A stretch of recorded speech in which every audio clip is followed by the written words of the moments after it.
और अंतरिम बजट पर आम लोगों की क्या प्रतिक्रिया है, किसका दिल दुखा है, किसका दिल खुश हुआ है और वित्त मंत्री के पिटारे से किसके लिए क्या निकला है, क्या कुछ खास रहा है, आइए देखते हैं। टीएनपी न्यूज़ चैनल को पहले तो बधाई कि आपने इतने ज्वलंत सब्जेक्ट पे चर्चा शुरू कर दी अभी से, और अगर 1% भी मेरी आवाज़ वहाँ तक पहुँची तो सार्थक होगा आपका प्रयास। मेरा मानना यह है कि बजट एक बहुत ही इम्पोर्टेंट, बहुत ही इस देश की धुरी को चलाने में बजट का बहुत योगदान होता है। इसलिए बजट मुझे लगता है कि बहुत सोच समझ के ही पेश किया जाता है, लेकिन फिर भी लोगों की अपनी कुछ अपेक्षाएं और इच्छाएं होती हैं। तो मेरी इच्छा ये है कि अब की बजट में एजुकेशन, शिक्षा पे ज़्यादा जोर दिया जाए और बजट का जो एक बड़ा हिस्सा है वो एजुकेशन को दिया जाए, जिससे कि लोग शिक्षित हों, अच्छे शिक्षक मिले और अच्छे छात्र मिले। क्योंकि मेरा मानना यह है कोई भी देश तब तरक्की में बिल्कुल पूरी रफ्तार से भागेगा जब वहाँ का समाज 100% शिक्षित हो जाएगा। तो लोगों को, जो भी बजट के निर्माता हैं, उनको ध्यान रखना चाहिए कि बजट का अधिक हिस्सा एजुकेशन पे खर्च करें। घरेलू उपयोग की चीज़ों पे ज़्यादा ही बजट आ जाता है, सबको परेशानी होती है। आज जो भी हमारे काम वाले हैं हर समय कहते हैं हम इसमें आपका कैसे हम खर्चा चलाएं, तो हर समय आप लोग बजट बनाते हैं तो उस समय ध्यान नहीं दिलवाते हैं। इसलिए हमें चाहिए कि हमें बजट पे थोड़ा ध्यान दें और बजट में जीएसटी का थोड़ा सा कम उपयोग करें, जिससे कि आम पब्लिक को भी इसमें सहयोग हो साथ में। हम ये चाहते हैं कि जो इस बार 2024 का बजट आ रहा है उसमें गवर्नमेंट को थोड़ा सा, लेडीज़ को जो है ज्वेलरी का बड़ा शौक़ होता है, पर सोना इतना महंगा हो गया है कि इस वजह से हम लोगों की रीत से बाहर हो गया है। तो जो इस टैक्स लगता है गोल्ड के ऊपर, वो अगर थोड़ा कम कर दिया जाए तो कहीं ना कहीं जो गोल्ड की कीमत है वो थोड़ी कम हो जाएगी। तो इससे महिलाओं को काफ़ी सहूलियत हो जाएगी, अगर वो जो चाहती हैं ज्वेलरी लेना उनके लिए। हमेशा से करीब विगत 10 वर्षों से हम देख रहे हैं कि भारत की आर्थिक व्यवस्था में बहुत ज़्यादा सुधार हुआ है और हमारा जो जीडीपी है वो भी काफ़ी हद तक आगे बढ़ गया है। पर फिर भी हम कुछ और बातों पर ध्यान खींचना चाहेंगे सरकार का कि बजट में इस पर भी अगर और समावेश हो तो ज़्यादा हमारा देश और ज़्यादा प्रगति करेगा। जैसे कि हम चाहते हैं कि महिला सशक्तिकरण और बालिकाओं की शिक्षा के लिए, उनके स्वावलंबन के लिए और ज़्यादा पॉलिसीज़ बननी चाहिए। सरकार पॉलिसीज़ तो बहुत बनाती है, पर उसका लाभ जन जन तक कैसे पहुँचे, इसके ऊपर भी क्रियान्वयन का होना बहुत ज़्यादा ज़रूरी है। इन सब के अलावा जैसे कि हरित क्रांति या दुग्ध क्रांति या पॉलीथीन मुक्त भारत, इसके ऊपर हम लोग बहुत ज़्यादा काम करते हैं, रैलियाँ भी चलती हैं और बहुत ज़्यादा पॉलिसीज़ की भी मेकिंग होती है, पर वास्तव में क्या हम इन चीज़ों से छुटकारा पाया? तो हमारे बजट में इन सब बातों पे भी गंभीरता से विचार होना चाहिए कि हमें ऐसी इकाइयों को भी बंद करने की ज़रूरत है। देखिए, बजट से इस साल जो बजट आ रहा है उससे बहुत उम्मीदें हैं लोगों को। इवन मुझे लगता है कि बजट से रोज़गार ज़्यादा से ज़्यादा बढ़ें, क्योंकि रोज़गार अभी भी एक बहुत मूलभूत एक प्रॉब्लम चल रही है। अभी मैं कहीं पढ़ रहा था कि 29 सीटों के लिए 3600 से लेकर के 5000 तक लाभ जो उसके वो पार्टिसिपेंट्स थे वो आए थे। तो मुझे लगता है कि रोज़गार की कहीं ना कहीं कमी तो है, तो रोज़गार के ऊपर अवसर प्रदान हो। दूसरा, स्वास्थ्य में सेवाएं थोड़ी सी बेहतर हों। दवाइयों पे जो जीएसटी अगर ज़्यादा है, उन दवाइयों पे जीएसटी थोड़ा कम होना चाहिए, क्योंकि एक मूलभूत जो है एक ज़रूरत है हर इंसान की, तो उस पर ज़रूर कुछ ना कुछ काम होना चाहिए। और टैक्स का स्लैब मुझे लगता है अभी 7 तक है और बढ़ना चाहिए इसे।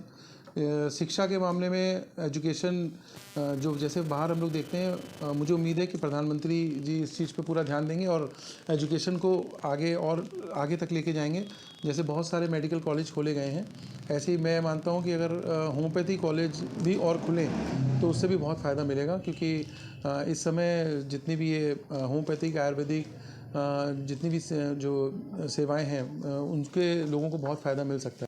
और नए बजट की भी शुभकामनाएं दूंगी कि जैसे 2014 से जो भी बजट प्रस्तुत किए गए हैं वो सभी की मनोकामनाओं को पूर्ण करने वाले हैं, सभी के लिए आर्थिक प्रगति की ओर हमारे देश को ले जाने वाला बजट है। तो मैं उम्मीद करती हूँ कि इस बार भी हमारे मोदी जी इस सत्र में भी ऐसा ही बजट लाएंगे जो हमारे देश को एक नई उन्नति की ओर ले जाए। देखिए, बजट तो होना चाहिए जो सरकार की मूलभूत जिम्मेदारियां हैं, शिक्षा, स्वास्थ्य, सिंचाई, रोजगार, इस पर होना चाहिए बजट। लेकिन ये सरकार लगातार 10 सालों से शिक्षा का बजट कम करते जा रही है, स्वास्थ्य का बजट खराब करते जा रही है, रोजगार पर कोई इसका ध्यान नहीं है और इसलिए इन्फ्लेशन जो है न बढ़ता जा रहा है। तो होना तो चाहिए इन्हीं 6 मुद्दों पे फोकस जो सरकार की जिम्मेदारियां हैं, लेकिन इनका फोकस कॉरपोरेट की तरफ है और कैसे ज्यादा से ज्यादा कर्ज माफ किया जाए कॉरपोरेट का, इन पर इनका ज्यादा फोकस है। जनता के हित में ये कोई फैसला नहीं लेने जा रहे हैं, ऐसा हम लोग को पूर्ण आशा ही है इन लोगों से। बजट पहली बात तो चुनाव को सोच करके नहीं होना चाहिए। बजट ऐसा होना चाहिए जिससे कि देश की जो अर्थव्यवस्था है वो विश्व की अर्थव्यवस्था से तुलना कर सके और उसके सामने स्टैंड कर सके। जैसे कि अभी हमारे देश के प्रधानमंत्री का बार बार बयान आता है, हमारे देश के वित्त मंत्री का ये बार बार बयान आता है कि हम विश्व की आर्थिक शक्ति बनना चाहते हैं, विकसित भारत बनना चाहते हैं। तो हमारा बजट ऐसा होना चाहिए जो कि विकसित भारत को विकसित बनाए और गरीब जो हैं उनको भी मदद मिले। आम जनता की मूलभूत सुविधाएं स्वास्थ्य की सबसे बड़ी मुख्य चीज़ है। स्वास्थ्य की सुविधाएं बलिया में एकदम जीरो है, कोई भी सुविधा है। अब मेडिकल कॉलेज का उन्होंने घोषणा किया लेकिन अभी तक कोई धरातल पर दिखाई नहीं दे रहा है। विकास के मामले में कोई मंत्री हो चाहे विधायक हो, केवल घोषणाएं कर रहे हैं लोग, कोई धरातल पर दिखाई नहीं दे रहा। अभी तक 2 साल हो गया योगी जी के दूसरा कार्यकाल में भी। मूलभूत सुविधाएं स्वास्थ्य की हैं, सड़क की है, बिजली पानी की है। जनता को ये मूलभूत सुविधाएं चाहिए। देखिए, मैं बलिया का रहने वाला हूं और बलिया की अपेक्षा करता हूं कि सरकार, जो अति पिछड़ा इलाका बलिया हो चुका है पूरे पूर्वांचल में, पूरे उत्तर प्रदेश में सबसे किनारे पड़ता है और ये विकास की गति में कोसों दूर रहा है। घोषणाएं तो बहुत होती है लेकिन धरातल पर कुछ उतर नहीं पा रहा है। कुछ उम्मीदें जगी है, कुछ काम दिख रहा है, लेकिन पिछली सरकार जब पहला योगी की सरकार आई थी उस समय पूर्वांचल एक्सप्रेसवे बलिया से बनना था, लेकिन संयोगवश वो गाजीपुर से बना। फिर हुआ कि उसको लिंक एक्सप्रेसवे से जोड़ दिया जाएगा और घोषणाएं होती रही, लिंक एक्सप्रेसवे से जुड़ा नहीं। उसी तरह यहाँ मेडिकल कॉलेज के लिए भी कई बार मैंने मुख्यमंत्री जी भी आकर यहाँ घोषणा करके गए, उसका भी कोई प्रारूप धरातल पर दिख नहीं रहा है। इस बार अपेक्षा की जाती है कि बलिया के विकास को गति रूप दी जाएगी। यहाँ अगर पर्यटन के क्षेत्र में भी सुधा ताल का विकास होना चाहिए, यहाँ से वैष्णो देवी के लिए ट्रेन चलनी चाहिए। देखिए, बजट तो लोक कल्याणकारी होना चाहिए, लेकिन आपको बताऊं कि विगत कई सालों से यह केंद्र सरकार की जो सरकार है, जो बजट पेश की है, यह पूंजीपतियों के पक्ष में ही पेश हुई है। मैं समझता हूं कि लोकसभा चुनाव है, आने वाले दिनों में 1 आध महीनों में चुनाव होने जा रहा है, इसलिए मोदी की सरकार जो केंद्रीय बजट पेश करेगी वह कहीं ना कहीं लोक लुभावन बजट पेश करेगी और जनता को कैसे अपने पक्ष में किया जाए इसके पक्ष में वो बजट पेश करेगी। यही उम्मीद है भारतीय जनता पार्टी की सरकार से। ओवरऑल बजट ठीक है, जैसा पिछला था वैसा ही है। जो योजनाएं पिछली बार चल रही थी उन्हें आगे करवन करा गया, आगे बढ़ाया गया है। एक सोलर ऊर्जा की योजना जो निकाली गई है वो बहुत बढ़िया है, लोगों को इसका फ़ायदा मिलेगा। बस खास तौर से महिलाओं को जो फ़ायदा मिलना चाहिए था वो नहीं मिला। जैसे गैस में सब्सिडी होनी चाहिए थी वो नहीं हुई है। महिलाओं को अपेक्षा थी कि ऐसा होगा, चुनावी वर्ष है तो कुछ उनको थोड़ा सा है, बाकी तो ओवरऑल ठीक है बजट वैसे तो ठीक है, लेकिन इसमें कुछ ज़्यादा बदलाव नहीं आया। जैसे हमें उम्मीद थी कि टैक्स स्लैब में छूट आएगी, उसमें ज़्यादा छूट नहीं आई, और ये क्या कहते हैं जीएसटी में छूट आएगी, ऐसा कोई बजट आया नहीं। बाकी हम आगे हमारे आदरणीय पीएम साहब से रिक्वेस्ट करते हैं कि अगला जब भी बजट आए वो किचन को ध्यान में रख करके आए और उसमें अपना ये डीजल पेट्रोल भी सस्ते हों। उम्मीदें ज़्यादा थी पर मिला कम बहनों को बहनों को तो कुछ ज़्यादा मिला नहीं। आशा बहनों को हाँ मिला। आशा बहनों के लिए मैं बहुत खुश हूँ। जो आशा बहनों को आयुष्मान योजना के तहत जोड़ा गया है उसके लिए मैं सरकार का बहुत बहुत धन्यवाद करना चाहूँगी। दूसरा, जो गरीब परिवारों को 2 करोड़ घर, 2 करोड़ आवास मिलने की बात की, उसके लिए भी बहुत बहुत धन्यवाद। 3 महीने का बजट था तो इसमें ज़्यादा चीज़ें नहीं कवर हो पाई। जब सरकार बनेगी उसके बाद मेरा निवेदन है सरकार से, जो भी सरकार बने बहनों को मद्देनज़र रखते हुए इस पर बजट बनाया जाए। रसोई को, स्पेशली रसोई को ध्यान में रखते हुए बजट बनाया जाए। अभी तक का जो बजट है उससे आप लोग खुश हो? हाँ, मैं खुश हूँ। बजट ठीक है, बजट ठीक है। विकास का दौर चल रहा है मोदी जी के टाइम में, और मोदी जी जो कर रहे हैं बहुत बढ़िया कर रहे हैं। महिलाओं को आगे बढ़ाया जा रहा है, कोई दिक्कत नहीं है। हमें व्यापारियों को जीएसटी में थोड़ी छूट मिलनी चाहिए, महंगाई पे थोड़ा सा और ध्यान दें। और भैया सर्विस वाले हैं, उनको इनकम टैक्स में रिबेट हो जाए तो सबसे बढ़िया है। जो कमी रह गई है वो अगले बजट पे पूरी हो जाएगी। अभी तो ये अंतरिम बजट है, जो मेन बजट आएगा उसमें सब चीज़ें दूर करेंगे Modi ji. To give more emphasis on this solar energy because it's a demand of the day. Day by day आपको एनर्जी की जरूरत पड़ती ही जा रही है। मेट्रोज बन रही हैं, रैपिड रेल्स बन रही हैं, सब में बिजली ही चाहिए और सोलर की मस्ट है। आने वाले चुनावों को ध्यान में रखते हुए हम सैलरी पेड अंतरिम बजट था, इससे ज़्यादा उम्मीदें थी नहीं क्योंकि मेन बजट नहीं था ये। बट फिर भी सरकार से थोड़ी उम्मीद थी कि मध्य वर्गीय लोगों के लिए, जैसे टैक्स स्लैब में कोई राहत हमें नहीं मिली है, कि थोड़ी राहत मिल जाती है टैक्स स्लैब में। जीएसटी में जैसे कि सरकार ने वादा किया था पेट्रोल और डीजल को लेके आएंगे, बट ना तो वो आए हैं और दिन प्रतिदिन उनके रेट भी बढ़ते जा रहे हैं। थोड़ी मध्य वर्गीय लोग, हम लोग नहीं उस चीज़ पे ग्रोथ कर पा रहे। गरीब लोगों के लिए सरकार कर रही है और बाकी ये सरकार हमारी बहुत विकासशील सरकार है, इसमें बहुत चीज़ें डेवलपमेंट हुई है। बट सरकार से ये कुछ चीज़ों के लिए हमारा रिक्वेस्ट है, तो इस पर भी ध्यान दिया जाए तो हम लोग भी आगे। टैक्स को लेकर कोई ज़्यादा राहत तो नहीं मिली है।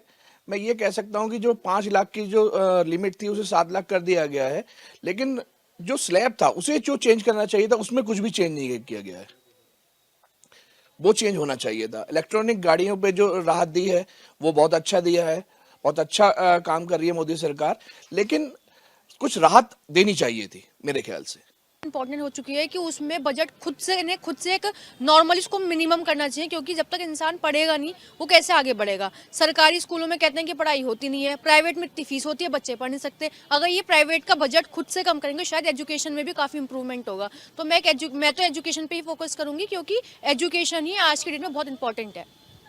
सर, हर साल की तरह ही बजट में बड़े बड़े वादे वही पेश करे गए हैं, अब देखते हैं कहाँ तक पूरे होते हैं। मैंने देखा कि इस बजट में प्रॉपर्टी को लेकर काफ़ी कुछ रखा गया है, लेकिन होगा क्या? मिडिल क्लास है, अपर क्लास है, कोई प्रॉपर्टी कोई नहीं ले सकता, क्योंकि इन लोगों के जो बजट पेश किए जाते हैं उनसे जो चीज़ें होती हैं वो विपरीत ही होती हैं। तो देखना होगा जो बजट में रखा गया है मुद्दा और बजट जो ये लोग पेश करते हैं क्या वो सही है या नहीं होगा जनता के लिए, क्योंकि हम लोगों के लिए तो हमेशा ही वो गलती होता है। वही चीज़ है कि मोदी जी के वादे तो बहुत हैं, लेकिन इरादे जनता के सामने ही आते हैं। बजट तो आ गया है, लेकिन क्यों आया ये हमें समझ आ गया है। चुनाव आ रहे हैं इसलिए बजट निकाला है, लेकिन बजट सेम का सेम वही है जो पहले था। ना खेल कूद में बढ़ोतरी हुई है, ना युवाओं के लिए जॉब्स में कोई बढ़ोतरी हुई है, तो आई एम नॉट सेटिस्फाइड। ये जो बजट पेश हुआ है, हमारी फाइनेंस मिनिस्टर निर्मला सीतारमण ने बजट पेश किया है। हर साल की तरह इस बार भी बजट पेश किया गया है, लेकिन उन चीज़ों पर अमल नहीं किया जाता। यंगस्टर्स ग्रुप पर फोकस नहीं किया जाता। हमेशा ये मुद्दे हैं, घरेलू गैस हो गई, सिलेंडर हो गया, हर चीज़ के लिए बजट पास होता है, लेकिन युवा को रोज़गार नहीं मिल रहा है। सर, मैं चाहती हूँ कि हमारी सरकार इस चीज़ पर भी फोकस करे कि युवाओं को रोज़गार दिया जाए। आपने देखा होगा मोस्टली जो लोग हैं वो बेरोज़गार ही घूम रहे हैं, छोटी छोटी नौकरियाँ, प्राइवेट नौकरियाँ करने पर मजबूर है, क्योंकि सरकार नौकरियाँ नहीं निकाल रही है। एक ऐसे डिपार्टमेंट है जहाँ कई सालों से नौकरी नहीं मिली है, नौकरी है तो पेंशन नहीं है, ऐसी बहुत सारी चीज़ें हैं जो लोग परेशान हो रहे हैं। तो मैं चाहती हूँ कि गवर्नमेंट इस पे फोकस करे। आज का ये बजट जो पेश हुआ है चुनावी मुद्दों को लेकर पेश हुआ है। हालांकि रसोई से रिलेटेड, एलपीजी से रिलेटेड या घरेलू सामान को लेके कुछ भी ऐसा नहीं दिखाया गया है कि दाल चावल चीनी सस्ते हुए हों, या फिर एजुकेशन को लेके कुछ पढ़ाई में या स्कॉलरशिप में कुछ फ़ायदा हुआ हो। बच्चों को गरीब ही रह गया और अमीर अमीर ही रह गया। मेरा नाम संजय है। जैसा कि बजट पेश किया गया है, 2024 का चुनाव नज़दीक है, उसको देखते हुए बजट पेश किया गया है। पुराना बजट है, कोई खास नहीं है, ना तो किसी गरीब को राहत है ना किसी अमीर को राहत है। युवाओं की बात करें, रोजगार नहीं है, महंगाई इतनी है कि रसोई का बजट बिगड़ा हुआ है, पेट्रोल के दाम वही के वही हैं, ना कोई घटे। बजट तो हर तरीके से बहुत बेहतर रहा है। ये बजट में सारी चीज़ें कवर करने को कही गई हैं, और इन लोगों ने एक बेसिक वो दिया हुआ है जीडीपी का, कि गवर्नेंस, डेवलपमेंट एंड परफॉर्मेंस, ये इन तीनों चीज़ को फोकस करते हुए इन लोगों ने सारी चीज़ें कवर की है। चाहे वो इंफ्रास्ट्रक्चर हो, चाहे वो वुमेन एम्पावरमेंट की बात कही हो, और एजुकेशन हो। उसके अलावा डिफेंस में इन लोगों ने अमाउंट बहुत अच्छा अलॉट किया गया है। उसके अलावा अगर वुमेन में हम लोग देखें तो यूथ में बेसिकली अगर हम लोग देखें तो 43 करोड़ लोन इन लोगों ने सैंक्शन किया था बहुत सारे यूथ को, ताकि बिजनेस डेवलपमेंट हो सके, स्टार्टअप्स में इनिशिएट कर सकें। और वुमेन में cervical cancer free vaccines provide कराएंगे इन लोग 9 to 14 ईयर्स की वुमेन को। ये सारी चीज़ें इन लोगों ने बहुत बेहतर प्रोवाइड की है। तो इसमें टैक्स रेट पे तो इन्होंने कोई चेंज किया नहीं है। जो कर स्लैब है, जो लिमिट है 7 लाख की, उसको यथावत रखा है। प्लस इन्होंने जो पुरानी डिमांड थी, जो करदाताओं को पुराने नोटिस आती रही कि आपको 2 या 5 या 78 का बाकी है, 90 का बाकी है, तो उसको उन्होंने बोल दिया कि 2 या 9-10 वित्तीय वर्ष तक की जो डिमांड है 25 और करदाताओं को बहुत प्रॉफिट होगा, उसको बढ़ा दिया। और 2025-26 तक जो टैक्स मिल रहेगा स्टार्टअप्स के लिए, उसको निल रहेगा, उसको एग्जम्पशन मिलती रहेगी। और सबसे बड़ी चीज़ होती है हमारा फिजिकल डेफिसिट। तो इस बार उन्होंने लास्ट टाइम बोला था 5.9% रहेगा, और उनका कहना है वो 5.8 होगा, यानी कि फिजिकल डेफिसिट भी जो है, वित्तीय घाटा जो वो कम रहेगा। और ग्रोथ ओरिएंटेड बजट है, तो कुल मिलाकर अच्छा बजट कहा जाएगा।